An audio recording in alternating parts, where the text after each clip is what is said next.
So let's imagine that we did an experiment and we graphed the results of the experiment and we got this graph here.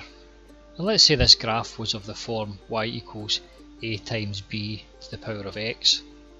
Then we can use logarithms to write the log of y equals the log of a times b to the power of x. So we just taken the log of both sides.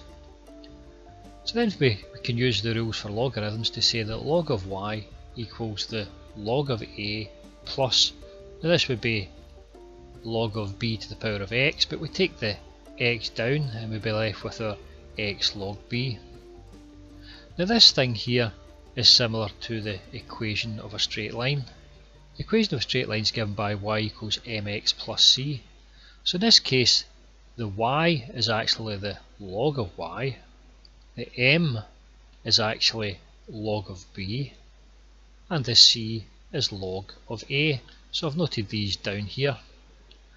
So that means that if we had a function y equals ab to the x, then we can say that the log of y is equal to the log of a plus x times the log of b. So we can draw this out here in this graph. We're going to have the x coordinate here and we're going to have the log of y, and it's going to give us a straight line.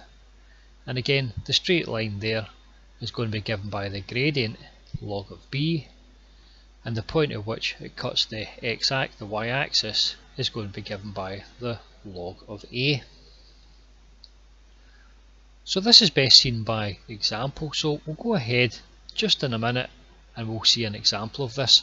But first of all, we'll look at one other example of a function that we might have that we can use logarithms to simplify. So let's now say that we did a different experiment and we got this set of results here. And let's say that this equation here is given by y equals kx to the power of n. Then we can write that log of y is equal to the log of kx to the power of n. And using our rules of logarithms, we can say that the log of y is equal to the log of k plus the log of x to the power of n. We can then say that log of y is equal to, we can take the n down, that'll become n log of x plus the log of k. Now this thing here again is like the equation of a straight line. So we have large y equals nx plus c. Then we can say our large y is equal to the log of y.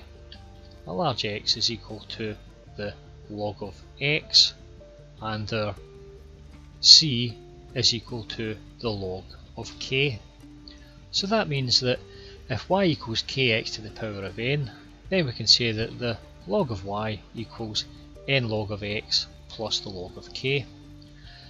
So again, we're going to have this straight line, but the straight line is now on a graph of the log of x against the log of y.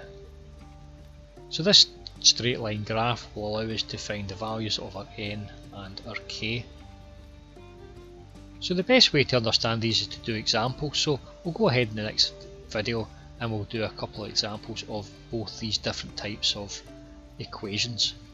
So thank you for listening, I'll get you in the next video, goodbye.